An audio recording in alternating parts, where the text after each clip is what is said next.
1 Samuel, chapter 11. Then Nahash the Ammonite came up and encamped against Jabesh Gilead. And all the men of Jabesh said to Nahash, "Make a covenant with us, and we will serve you." And Nahash the Ammonite answered them, "On this condition I will make a covenant with you, that I may put out all your right eyes, and bring reproach on all Israel." Then the elders of Jabesh said to him, "Hold off for 7 days, that we may send messengers to all the territory of Israel, and then, if there is no one to save us, we will come out to you." So the messengers came to Gibeah of Saul, and told the news in the hearing of the people. And all the people lifted up their voices and wept. Now there was Saul, coming behind the herd from the field, and Saul said, "What troubles the people, that they weep?" And they told him the words of the men of Jabesh. Then the Spirit of God came upon Saul when he heard this news, and his anger was greatly aroused. So he took a yoke of oxen, and cut them in pieces, and sent them throughout all the territory of Israel by the hands of messengers, saying, "Whoever does not go out with Saul and Samuel to battle, so it shall be done to his oxen." And the fear of the Lord fell on the people, and they came out with one consent. When he numbered them in Bezek, the children of Israel were 300,000, and the men of Judah 30,000. And they said to the messengers who came, "Thus you shall say to the men of Jabesh Gilead, Tomorrow, by the time the sun is hot, you shall have help." Then the messengers came and reported it to the men of Jabesh, and they were glad. Therefore the men of Jabesh said, "Tomorrow we will come out to you, and you may do with us whatever seems good to you." So it was, on the next day, that Saul put the people in 3 companies, and they came into the midst of the camp in the morning watch, and killed Ammonites until the heat of the day. And it happened that those who survived were scattered, so that no 2 of them were left together. Then the people said to Samuel, "Who is he who said, 'Shall Saul reign over us?' Bring the men, that we may put them to death." But Saul said, "Not a man shall be put to death this day, for today the Lord has accomplished salvation in Israel." Then Samuel said to the people, "Come, let us go to Gilgal, and renew the kingdom there." So all the people went to Gilgal, and there they made Saul king before the Lord in Gilgal. There they made sacrifices of peace offerings before the Lord, and there Saul and all the men of Israel rejoiced greatly. 1 Samuel, chapter 12. Now Samuel said to all Israel, "Indeed, I have heeded your voice in all that you said to me, and have made a king over you. And now here is the king, walking before you, and I am old and gray-headed, and look, my sons are with you. I have walked before you from my childhood to this day. Here I am. Witness against me before the Lord and before his anointed. Whose ox have I taken, or whose donkey have I taken, or whom have I cheated? Whom have I oppressed, or from whose hand have I received any bribe with which to blind my eyes? I will restore it to you." And they said, "You have not cheated us or oppressed us, nor have you taken anything from any man's hand." Then he said to them, "The Lord is witness against you, and his anointed is witness this day, that you have not found anything in my hand." And they answered, "He is witness." Then Samuel said to the people, "It is the Lord who raised up Moses and Aaron, and who brought your fathers up from the land of Egypt. Now therefore, stand still, that I may reason with you before the Lord concerning all the righteous acts of the Lord which he did to you and your fathers. When Jacob had gone into Egypt, and your fathers cried out to the Lord, then the Lord sent Moses and Aaron, who brought your fathers out of Egypt, and made them dwell in this place. And when they forgot the Lord their God, he sold them into the hand of Sisera, commander of the army of Hazor, into the hand of the Philistines, and into the hand of the king of Moab. And they fought against them. Then they cried out to the Lord and said, "We have sinned, because we have forsaken the Lord, and served the Baals and Ashtoreths. But now deliver us from the hand of our enemies, and we will serve you." And the Lord sent Jerubbaal, Bedan, Jephthah, and Samuel, and delivered you out of the hand of your enemies on every side, and you dwelt in safety.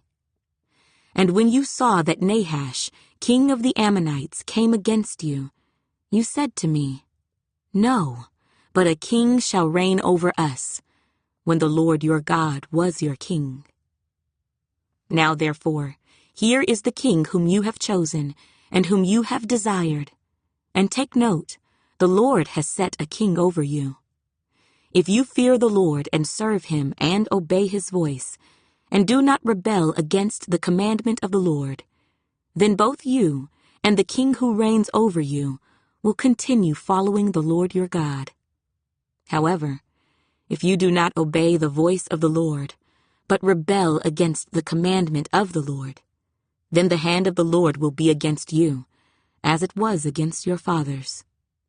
Now therefore, stand and see this great thing which the Lord will do before your eyes. Is today not the wheat harvest? I will call to the Lord, and he will send thunder and rain, that you may perceive and see that your wickedness is great, which you have done in the sight of the Lord, in asking a king for yourselves. So Samuel called to the Lord, and the Lord sent thunder and rain that day, and all the people greatly feared the Lord and Samuel. And all the people said to Samuel, "Pray for your servants to the Lord your God, that we may not die, for we have added to all our sins the evil of asking a king for ourselves." Then Samuel said to the people, "Do not fear. You have done all this wickedness, yet do not turn aside from following the Lord, but serve the Lord with all your heart. And do not turn aside, for then you would go after empty things, which cannot profit or deliver, for they are nothing. For the Lord will not forsake his people, for his great name's sake, because it has pleased the Lord to make you his people. Moreover, as for me, far be it from me that I should sin against the Lord in ceasing to pray for you. But I will teach you the good and the right way. Only fear the Lord and serve him in truth with all your heart. For consider what great things he has done for you. But if you still do wickedly, you shall be swept away, both you and your king." 1 Samuel, chapter 13. Saul reigned 1 year, and when he had reigned 2 years over Israel, Saul chose for himself 3,000 men of Israel. 2,000 were with Saul in Michmash and in the mountains of Bethel, and 1,000 were with Jonathan in Gibeah of Benjamin.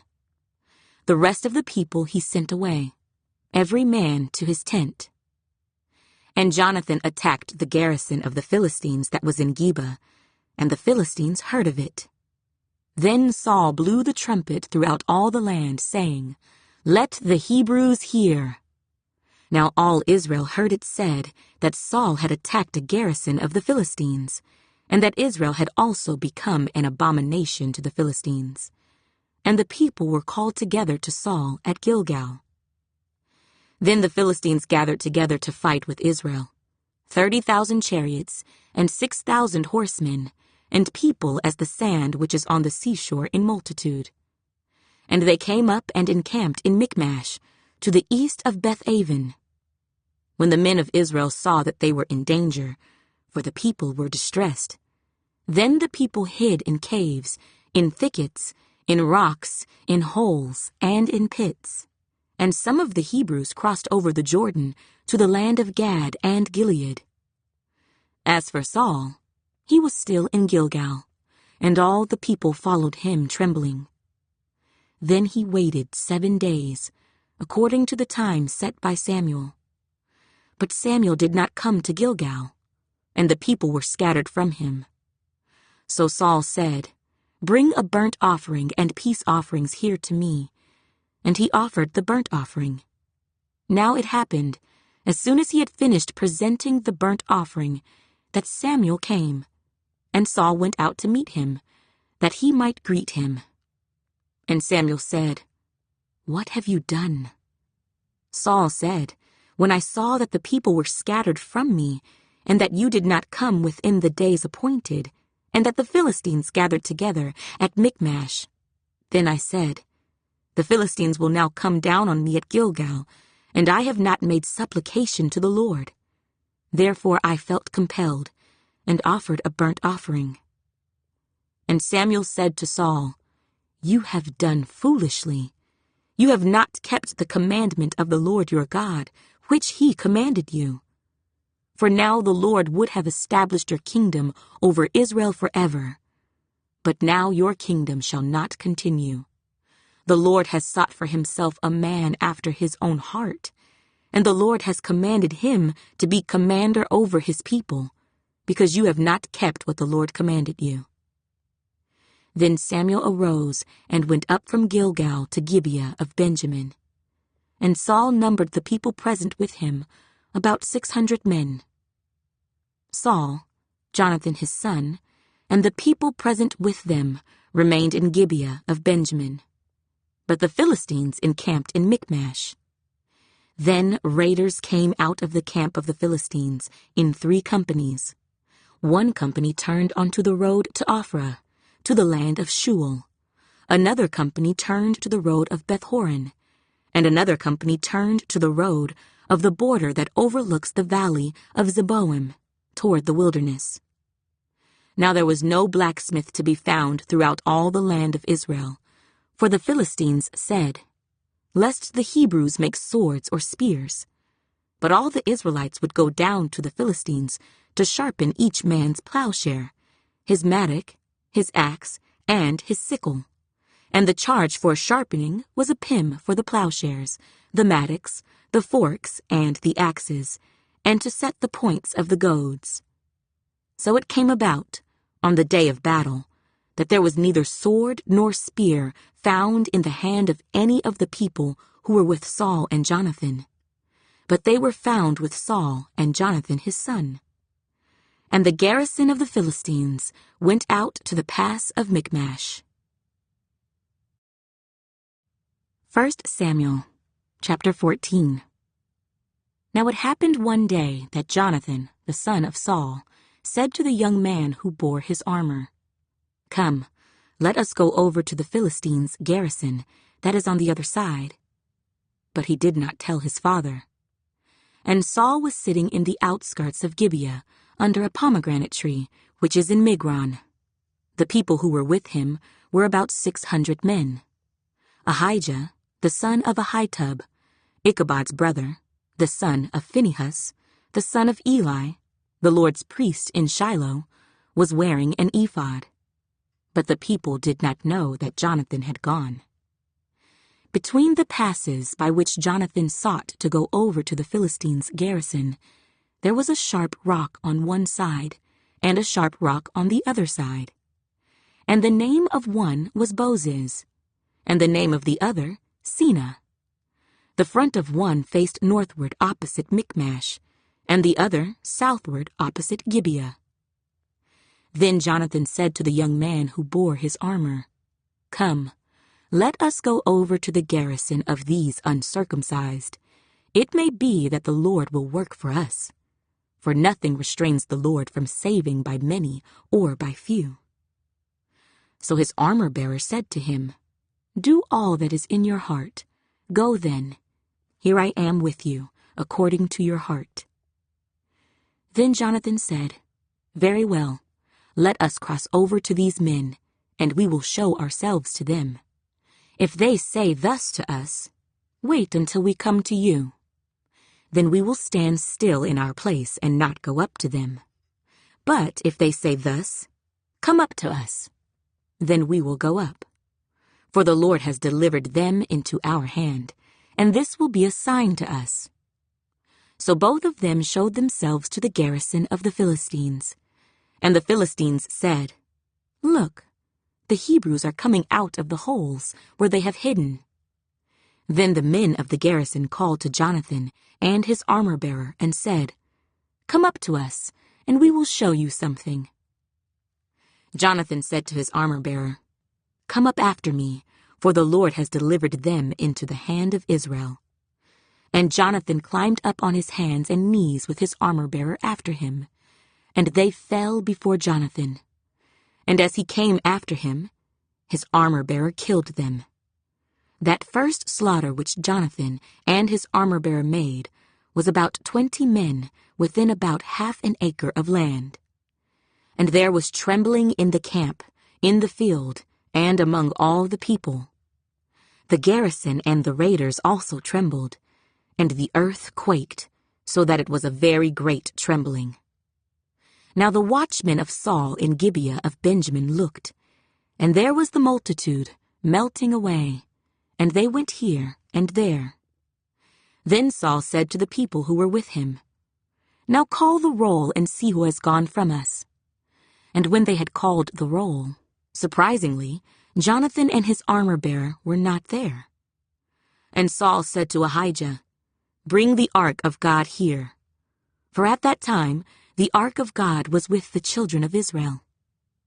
Now it happened, while Saul talked to the priest, that the noise which was in the camp of the Philistines continued to increase.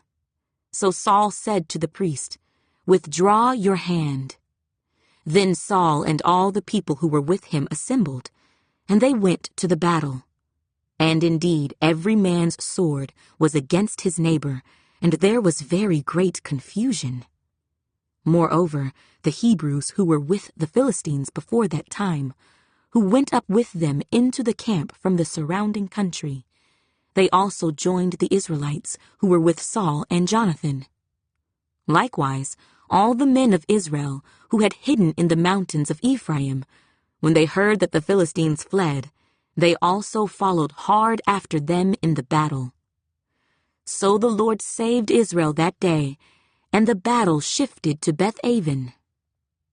And the men of Israel were distressed that day, for Saul had placed the people under oath, saying, "Cursed is the man who eats any food until evening, before I have taken vengeance on my enemies." So none of the people tasted food. Now all the people of the land came to a forest, and there was honey on the ground. And when the people had come into the woods, there was the honey, dripping. But no one put his hand to his mouth, for the people feared the oath. But Jonathan had not heard his father charge the people with the oath. Therefore he stretched out the end of the rod that was in his hand, and dipped it in a honeycomb, and put his hand to his mouth, and his countenance brightened. Then one of the people said, "Your father strictly charged the people with an oath, saying, 'Cursed is the man who eats food this day.'" And the people were faint.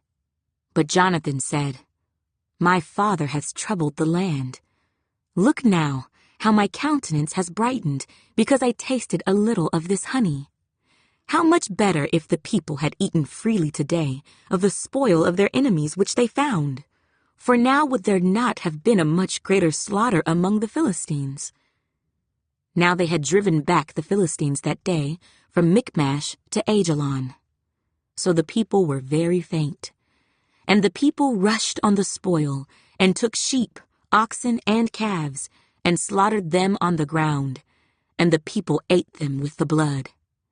Then they told Saul, saying, "Look, the people are sinning against the Lord by eating with the blood." So he said, "You have dealt treacherously. Roll a large stone to me this day." Then Saul said, "Disperse yourselves among the people, and say to them, 'Bring me here every man's ox and every man's sheep. Slaughter them here, and eat, and do not sin against the Lord by eating with the blood.' So every one of the people brought his ox with him that night, and slaughtered it there. Then Saul built an altar to the Lord. This was the first altar that he built to the Lord. Now Saul said, "Let us go down after the Philistines by night, and plunder them until the morning light, and let us not leave a man of them." And they said, "Do whatever seems good to you." Then the priest said, "Let us draw near to God here." So Saul asked counsel of God, "Shall I go down after the Philistines? Will you deliver them into the hand of Israel?" But he did not answer him that day. And Saul said, "Come over here, all you chiefs of the people, and know and see what this sin was today. For as the Lord lives, who saves Israel, though it be in Jonathan my son, he shall surely die." But not a man among all the people answered him. Then he said to all Israel, "You be on one side, and my son Jonathan and I will be on the other side." And the people said to Saul, "Do what seems good to you." Therefore Saul said to the Lord God of Israel, "Give a perfect lot." So Saul and Jonathan were taken, but the people escaped. And Saul said, "Cast lots between my son Jonathan and me." So Jonathan was taken. Then Saul said to Jonathan, "Tell me what you have done." And Jonathan told him and said, "I only tasted a little honey with the end of the rod that was in my hand. So now I must die." Saul answered, "God do so and more also, for you shall surely die, Jonathan." But the people said to Saul, "Shall Jonathan die who has accomplished this great deliverance in Israel? Certainly not. As the Lord lives, not one hair of his head shall fall to the ground, for he has worked with God this day." So the people rescued Jonathan, and he did not die. Then Saul returned from pursuing the Philistines, and the Philistines went to their own place. So Saul established his sovereignty over Israel, and fought against all his enemies on every side, against Moab, against the people of Ammon, against Edom, against the kings of Zobah, and against the Philistines. Wherever he turned, he harassed them. And he gathered an army and attacked the Amalekites, and delivered Israel from the hands of those who plundered them. The sons of Saul were Jonathan, Jishui, and Malchishua, and the names of his 2 daughters were these: the name of the firstborn, Merab, and the name of the younger, Michal. The name of Saul's wife was Ahinoam, the daughter of Ahimaaz, and the name of the commander of his army was Abner, the son of Ner, Saul's uncle. Kish was the father of Saul, and Ner, the father of Abner, was the son of Abiel. Now there was fierce war with the Philistines all the days of Saul, and when Saul saw any strong man or any valiant man, he took him for himself. 1 Samuel, chapter 15. Samuel also said to Saul, "The Lord sent me to anoint you king over his people, over Israel. Now therefore, heed the voice of the words of the Lord. Thus says the Lord of hosts, I will punish Amalek for what he did to Israel, how he ambushed him on the way when he came up from Egypt. Now go and attack Amalek, and utterly destroy all that they have, and do not spare them, but kill both man and woman, infant and nursing child, ox and sheep, camel and donkey." So Saul gathered the people together, and numbered them in Telaim, 200,000 foot soldiers, and 10,000 men of Judah. And Saul came to a city of Amalek, and lay in wait in the valley. Then Saul said to the Kenites, "Go, depart, get down from among the Amalekites, lest I destroy you with them. For you showed kindness to all the children of Israel when they came up out of Egypt." So the Kenites departed from among the Amalekites, and Saul attacked the Amalekites from Havilah all the way to Shur, which is east of Egypt. He also took Agag, king of the Amalekites, alive, and utterly destroyed all the people with the edge of the sword. But Saul and the people spared Agag, and the best of the sheep, the oxen, the fatlings, the lambs, and all that was good, and were unwilling to utterly destroy them. But everything despised and worthless, that they utterly destroyed. Now the word of the Lord came to Samuel, saying, I greatly regret that I have set up Saul as king, for he has turned back from following me, and has not performed my commandments. And it grieved Samuel, and he cried out to the Lord all night. So when Samuel rose early in the morning to meet Saul, it was told Samuel, saying, Saul went to Carmel, and indeed he set up a monument for himself, and he has gone on around, passed by, and gone down to Gilgal. Then Samuel went to Saul, and Saul said to him, Blessed are you of the Lord. I have performed the commandment of the Lord. But Samuel said, What then is this bleating of the sheep in my ears, and the lowing of the oxen which I hear? And Saul said, They have brought them from the Amalekites, for the people spared the best of the sheep and the oxen, to sacrifice to the Lord your God, and the rest we have utterly destroyed. Then Samuel said to Saul, Be quiet, and I will tell you what the Lord said to me last night. And he said to him, Speak on. So Samuel said, When you were little in your own eyes, were you not head of the tribes of Israel? And did not the Lord anoint you king over Israel? Now the Lord sent you on a mission and said, Go and utterly destroy the sinners, the Amalekites, and fight against them until they are consumed. Why then did you not obey the voice of the Lord? Why did you swoop down on the spoil and do evil in the sight of the Lord? And Saul said to Samuel, But I have obeyed the voice of the Lord, and gone on the mission on which the Lord sent me, and brought back Agag, king of Amalek. I have utterly destroyed the Amalekites. But the people took of the plunder, sheep and oxen, the best of the things which should have been utterly destroyed, to sacrifice to the Lord your God in Gilgal. So Samuel said, Has the Lord as great delight in burnt offerings and sacrifices as in obeying the voice of the Lord? Behold, to obey is better than sacrifice, and to heed than the fat of rams. For rebellion is as the sin of witchcraft, and stubbornness is as iniquity and idolatry. Because you have rejected the word of the Lord, he also has rejected you from being king. Then Saul said to Samuel, I have sinned, for I have transgressed the commandment of the Lord and your words, because I feared the people and obeyed their voice. Now therefore, please pardon my sin, and return with me, that I may worship the Lord. But Samuel said to Saul, I will not return with you, for you have rejected the word of the Lord, and the Lord has rejected you from being king over Israel. And as Samuel turned around to go away, Saul seized the edge of his robe, and it tore. So Samuel said to him, The Lord has torn the kingdom of Israel from you today, and has given it to a neighbor of yours, who is better than you. And also the strength of Israel will not lie nor relent, for he is not a man that he should relent. Then he said, I have sinned. Yet honor me now, please, before the elders of my people and before Israel, and return with me, that I may worship the Lord your God. So Samuel turned back after Saul, and Saul worshipped the Lord.